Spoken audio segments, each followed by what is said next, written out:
Now, live from an abandoned kitchen at Fox Sports Studios, it's the B-League with Sam, Mac and Jules.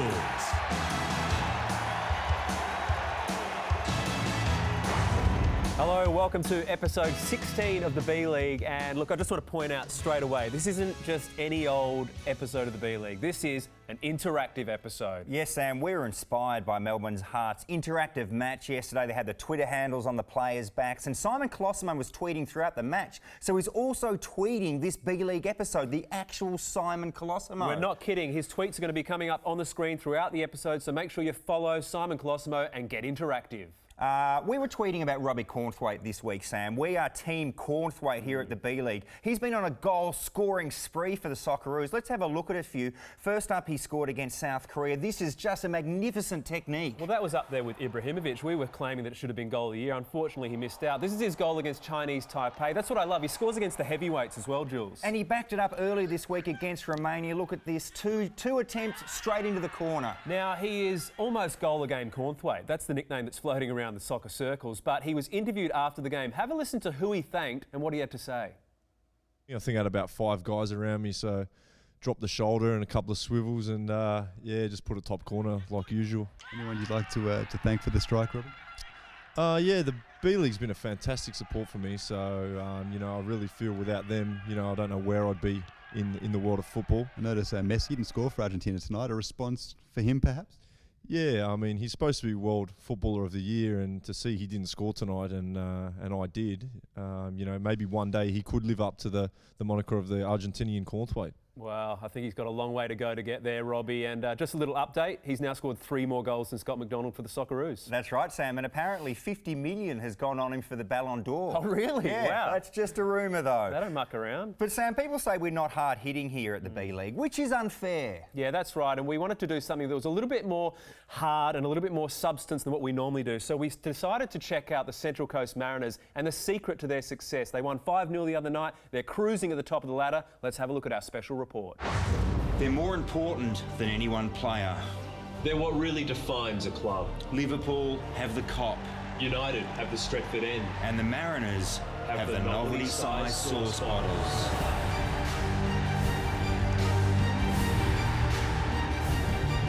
When we get in our huddle before the game and I do my talk, it's all about the sauce bottles. Ever since I arrived in the Blue Tongue Stadium, you've seen these massive sauce bottles everywhere, and that's a dream. Clubs around the world have been wondering, what is it that attracts so much young talent to the Central Coast?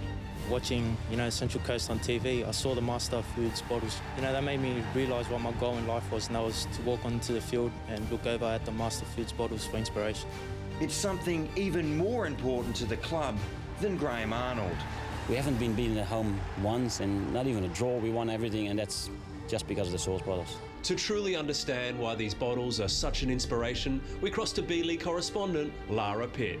Lara? Yes, thanks very much, guys. I'm here with a normal size sauce bottle, and when you hold it up to the giant size bottle, you can really see a massive difference. Can you just imagine how intimidating it would be coming here as an opposition player, trying to take a shot on goal and having this behind it? Seeing the bottles here up close leaves me with absolutely no doubt in my mind that this is the source of the Mariners' success. Back to you guys. Thanks, Lara. This special B-League report congratulates the Mariners in leading the way in novelty landmarks. Isn't that right, Captain? I think if you haven't been to Blue Tongue and seen a sauce bottle, you haven't been to a football game. Fascinating stuff there, and some real insight to why they've been so successful. But the thing is, whenever someone's a success, there's going to be copycats. And word is around the A-League that other clubs are now attempting to do their own novelty-size things behind the goals. Look at this. Melbourne Heart have gone with the novelty-size Twitter logo. Yes, Sam. Adelaide have gone with paper shredders for their coaches' contracts. Perth Glory have a novelty-size David Beckham. They can't let go. They still think they're a chance to get him. The Raw, of course, have got 2 toilet seats. They've gone with actual toilets. Victory have the novelty-size Lee Broxham massaging his groin, which I thought was a little bizarre. Sydney have a big inflatable nothing because they spent all their money on Del Piero. Western Sydney Wanderers wanted to do the novelty-sized Top or Stanley but couldn't afford to get all the letters.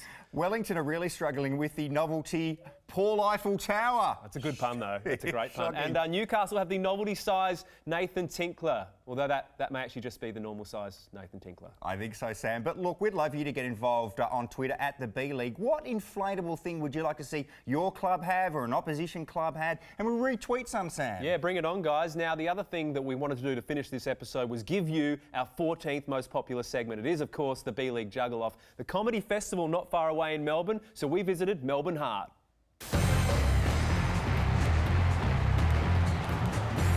Okay, Sam, your juggle-off challenge is Danny McGinlay performing the world's worst stand-up set. Here we go. 3, 2, 1. Juggle off. Hey, it's great to be here. Great to be here. What kind of play? Hey, Melbourne Heart. What sort of name is that? I mean, what about another part of the body? What about Melbourne Intestinal Tract? Well, hey, let's go. And Melbourne Victory. More like Melbourne Draw. Am I right, people? Oh, it's great. Hey, look, I'm wearing a fox hat. A fox hat. Do you know why? Because my dad's from Scotland, and I said, I'm doing a gig at Melbourne Heart Training Centre, and he goes, oh, where the fox are? So I did. It's a fox hat. Do you know? Got it. All right. Hey, do you know who the worst footballer to have as a housemate is? Lionel Messi. Messi. Hey, slapstick. Wow. Exceptional effort. Let's check the leaderboard. Sam is third. That is a great effort. I wonder what Simon Colosimo thinks of that, Sam. Well, you have to check him out on Twitter. Of course, this is our interactive episode, Jules. Now, we do need to say, Danny McGinlay, the comedian you just saw there, that's not his actual comedy act. He was intentionally performing the world's worst stand-up set. So if you go to see him at the festival, and you should, he doesn't do those jokes. Yeah, okay. But they are his glasses, we should point out. And that thing that he blew, that was his as well. Exactly. That is it from us. We should do a special thanks to Simon Colosimo for tweeting tonight. And as we always say, Sam, good night, B-Leaguers. And good night, Jamie Rogers.